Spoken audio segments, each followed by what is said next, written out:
संपूर्ण महाभारत कथा 9। शल्य पर्व। कर्ण की मृत्यु के बाद कृपाचार्य ने दुर्योधन को पांडवों से संधि करने के लिए समझाया, लेकिन वह नहीं माना। अगले दिन दुर्योधन ने राजा शल्य को सेनापति बनाया। राजा शल्य सेनापति बनते ही पांडवों की सेना पर टूट पड़े। ये युद्ध का 18वां दिन था। राजा शल्य ने युधिष्ठिर को बीच भयंकर युद्ध हुआ। अंत में युधिष्ठिर ने राजा शल्य का वध कर दिया। ये देख कौरव सेना भागने लगी। उसी समय सहदेव ने शकुनी तथा उसके पुत्र उलूक का वध कर दिया। ये देख दुर्योधन रणभूमि से भागकर दूर एक सरोवर में जाकर छिप गया। पांडवों को जब पता चला कि दुर्योधन सरोवर में छिपा है तो उन्होंने जाकर उससे युद्ध के लिए ललकारा। दुर्योधन और भीम में भयंकर युद्ध हुआ। अंत में भीम ने दुर्योधन को पराजित कर दिया और मरणासन अवस्था में छोड़कर वहां से चले गए। उस समय कौरवों के केवल 3 ही महारथी बचे थे, अश्वत्थामा, कृपाचार्य और कृतवर्मा। संध्या के समय जब उन्हें पता चला कि दुर्योधन मरणासन अवस्था में सरोवर के किनारे पड़े हैं, तो वे तीनों वहां पहुंचे। दुर्योधन उन्हें देखकर अपने अपमान से क्षुब्ध होकर विलाप कर रहा था। अश्वत्थामा ने प्रतिज्ञा की कि मैं चाहे जैसे भी हो पांडवों का वध अवश्य करूंगा। दुर्योधन ने वहीं अश्वत्थामा को सेनापति बना दिया। 10। सौप्तिक पर्व। अश्वत्थामा, कृपाचार्य व कृतवर्मा रात के अंधेरे में पांडवों के शिविर में गए, लेकिन उन्हें ये नहीं पता था कि उस समय पांडव अपने शिविर में नहीं हैं। रात में उचित अवसर देखकर अश्वत्थामा हाथ में तलवार लेकर पांडवों के शिविर में घुस गया। उसने कृतवर्मा और कृपाचार्य से कहा कि यदि कोई शिविर से जीवित निकले तो तुम उसका वध कर देना। अश्वत्थामा ने धृष्टद्युम्न, शिखंडी, उत्तमौज आदि वीरों के साथ द्रौपदी के 5 पुत्रों का भी वध कर दिया और शिविर में आग लगा दी। जब ये बात अश्वत्थामा ने जाकर दुर्योधन को बताई तो वह उसके मन को शांति मिली और तभी उसके प्राण पखेरु उड़ गए। इस प्रकार दुर्योधन का अंत हो गया। जब पांडवों को पता चला कि अश्वत्थामा ने छल पूर्वक सोते हुए हमारे पुत्रों व परिजनों का वध कर दिया है तो उन्हें बहुत क्रोध आया। पांडव अश्वत्थामा को ढूंढने निकल पड़े। अश्वत्थामा को ढूंढते ढूंढते पांडव महर्षि व्यास के आश्रम तक आ गए। तभी उन्हें यहाँ अश्वत्थामा दिखाई दिया। पांडवों को आता देख अश्वत्थामा ने ब्रह्मास्त्र का प्रयोग किया। उससे बचने के लिए अर्जुन ने भी ब्रह्मास्त्र चलाया। दोनों अस्त्रों को टकराव से सृष्टि का नाश होने लगा। तभी महर्षि वेदव्यास ने अर्जुन और अश्वत्थामा को अपने अपने शस्त्र लौटाने के लिए कहा। अर्जुन ने ऐसा ही किया, किंतु अश्वत्थामा को अस्त्र लौटाने का विद्या नहीं आती थी। तब उसने अपने अस्त्र की दिशा बदलकर अभिमन्यु की पत्नी उत्तरा के गर्भ की ओर कर दी, ताकि पांडवों के वंश का नाश हो जाए। तब श्री कृष्ण ने अश्वत्थामा को सदियों तक पृथ्वी पर भटकते रहने का श्राप दिया और उसके मस्तक की मणि निकाल ली। 11। स्त्री पर्व। जब कौरवों की हार और दुर्योधन की मृत्यु के बारे में धृतराष्ट्र, गांधारी आदि को पता चला तो हस्तिनापुर के महल में शोक छा गया। युद्ध में मृत्यु को प्राप्त वीरों की पत्नियां बिलख बिलख कर रोने लगी। विदुर तथा संजय ने राजा धृतराष्ट्र को सांत्वना दी। अपने पुत्रों का संहार देखकर धृतराष्ट्र बेहोश हो गए। तब महर्षि वेदव्यास ने आकर उन्हें समझाया और सांत्वना प्रदान की। विदुर जी के कहने पर धृतराष्ट्र, गांधारी आदि कुरुकुल की स्त्रियां कुरुक्षेत्र चली गईं। कुरुक्षेत्र में आकर श्री कृष्ण ने धृतराष्ट्र को समझाया तथा पांडव भी उनसे मिलने आए। धृतराष्ट्र ने कहा कि वह भीम को गले लगाना चाहते हैं, जिसने अकेले ही मेरे पुत्रों को मार दिया। श्री कृष्ण ने समझ लिया कि धृतराष्ट्र के मन में भीम के प्रति द्वेष है, इसलिए उन्होंने पहले ही भीम की लोहे की मूर्ति सामने खड़ी कर दी। धृतराष्ट्र ने उस मूर्ति को हृदय से लगाया तथा इतनी जोर से दबाया कि वह चूर्ण हो गई। धृतराष्ट्र भीम को मरा समझकर रोने लगे। तब श्री कृष्ण ने कहा कि वह भीम नहीं था, भीम की मूर्ति थी। ये जानकर धृतराष्ट्र बड़े लज्जित हुए। श्री कृष्ण पांडवों के साथ गांधारी के पास पहुंचे। वह दुर्योधन के शव से लिपट लिपट कर रो रही थी। गांधारी ने श्री कृष्ण को शाप दिया कि जिस तरह तुमने हमारे वंश का नाश कराया है, उसी तरह तुम्हारा भी परिवार नष्ट हो जाएगा। धृतराष्ट्र की आज्ञा से कौरव तथा पांडव वंश के सभी मृतकों का दाह संस्कार कराया। 12 शांति पर्व। मृतकों का अंतिम संस्कार करने के बाद युधिष्ठिर आदि सभी 1 महीने तक गंगा तट पर ही रुके। इसके बाद सर्वसम्मति से युधिष्ठिर का राज्याभिषेक किया गया। राज्याभिषेक होने के बाद युधिष्ठिर ने अपने भाइयों को अलग अलग दायित्व दिए तथा विदुर, संजय और युयुत्सु को धृतराष्ट्र की सेवा में रहने के लिए कहा। इसके बाद श्री कृष्ण युधिष्ठिर को बाणों की शैया पर लेटे भीष्म पितामह के पास ले गए। यहाँ भीष्म पितामह ने युधिष्ठिर के धर्म, राजनीति, राजकार्य व धर्म, अर्थ, काम, मोक्ष आदि जुड़े अनेक प्रश्नों के उत्तर दिए। 13 अनुशासन पर्व। इस पर्व में भी भीष्म पितामह ने युधिष्ठिर को न्यायपूर्वक शासन करने का उपदेश दिया। सूर्य के उत्तरायण होने के बाद भीष्म अपनी इच्छा से मृत्यु का वरण करते हैं।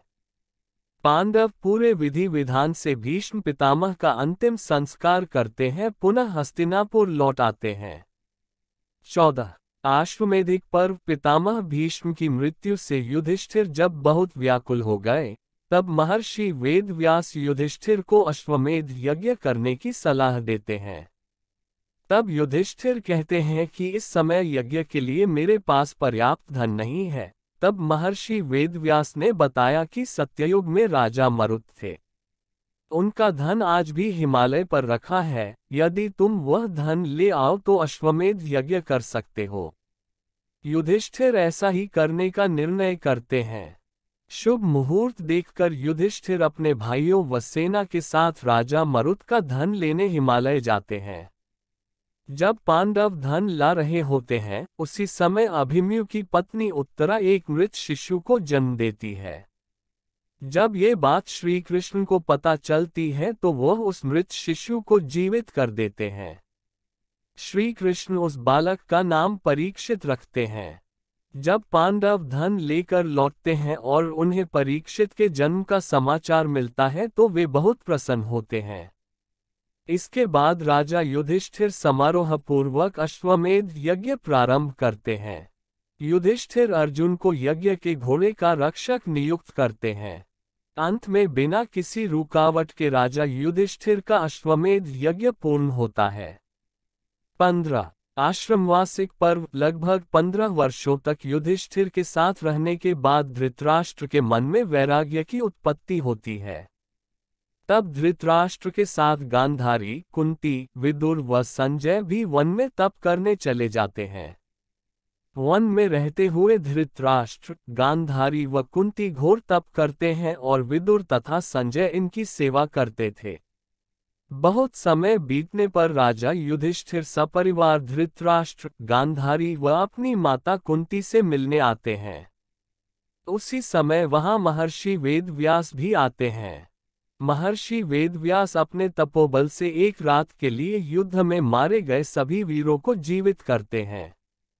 रात भर अपने परिजनों के साथ रहकर वे सभी पुनः अपने अपने लोकों में लौट जाते हैं। कुछ दिन वन में रहकर युधिष्ठिर आदि सभी पुनः हस्तिनापुर लौट आते हैं।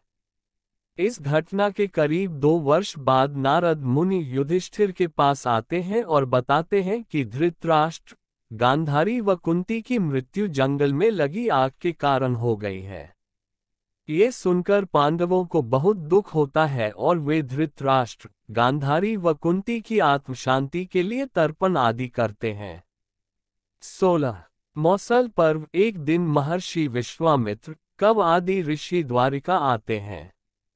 वहां श्री कृष्ण के पुत्र व अन्य युवक उनका अपमान कर देते हैं। क्रोधित होकर मुनि यदुवंशियों का नाश होने का श्राप देते हैं।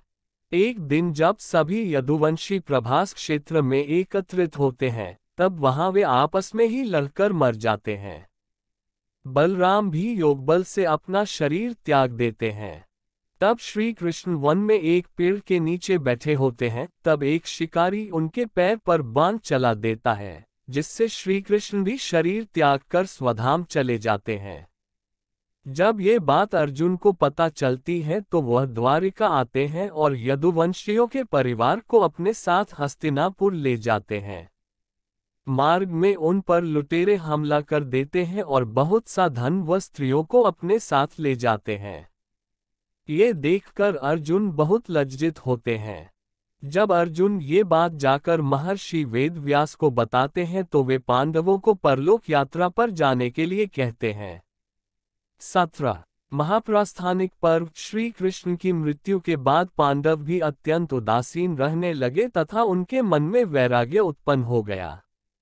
उन्होंने हिमालय की यात्रा करने का निश्चय किया। अभिमन्यु के पुत्र परीक्षित को राजगद्दी सौंपकर युधिष्ठिर अपने चारों भाइयों और द्रौपदी के साथ चले गए तथा हिमालय पहुंचे। उनके साथ एक कुत्ता भी था। कुछ दूर चलने पर द्रौपदी गिर पड़ी। इसके बाद नकुल, सहदेव, अर्जुन व भीम भी गिर गए। युधिष्ठिर तथा वह कुत्ता आगे बढ़ते रहे। युधिष्ठिर थोड़ा आगे बढ़े ही थे कि स्वयं देवराज इंद्र अपने रथ पर सवार होकर युधिष्ठिर को सशरीर स्वर्ग ले जाने आए। तब युधिष्ठिर ने कहा कि यह कुत्ता भी मेरे साथ यहाँ तक आया है, इसलिए ये भी मेरे साथ स्वर्ग जाएगा। देवराज इंद्र कुत्ते को अपने साथ ले जाने को तैयार नहीं हुए तो युधिष्ठिर ने भी स्वर्ग जाने से इनकार कर दिया।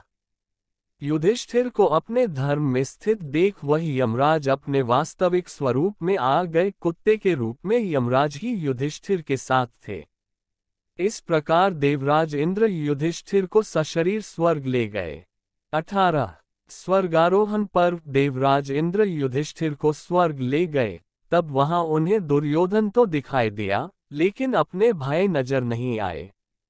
तब युधिष्ठिर ने इंद्र से कहा कि मैं वहीं जाना चाहता हूं जहां मेरे भाई हैं। तब इंद्र ने उन्हें एक बहुत ही दुर्गम स्थान पर भेज दिया। वहां जाकर युधिष्ठिर ने देखा कि भीम, अर्जुन, नकुल, सहदेव व द्रौपदी वहां नरक में हैं, तो उन्होंने भी उसी स्थान पर रहने का निश्चय किया। तभी वहां देवराज इंद्र आते हैं और बताते हैं कि तुमने अश्वत्थामा के मरने की बात कहकर छल से द्रोणाचार्य को उनके पुत्र की मृत्यु का विश्वास दिलाया था। इसी के परिणाम स्वरूप तुम्हें भी छल से ही कुछ देर नरक देखना पड़ा। इसके बाद युधिष्ठिर देवराज इंद्र के कहने पर गंगा नदी में स्नान कर अपना शरीर त्यागते हैं और इसके बाद उस स्थान पर जाते हैं जहां उनके चारों भाई कर्ण, भीष्म, धृतराष्ट्र, द्रौपदी आदि आनंदपूर्वक विराजमान थे। वह भगवान का परमधाम था। युधिष्ठिर को वहां भगवान श्री कृष्ण के दर्शन होते हैं। इस प्रकार महाभारत कथा का अंत होता है।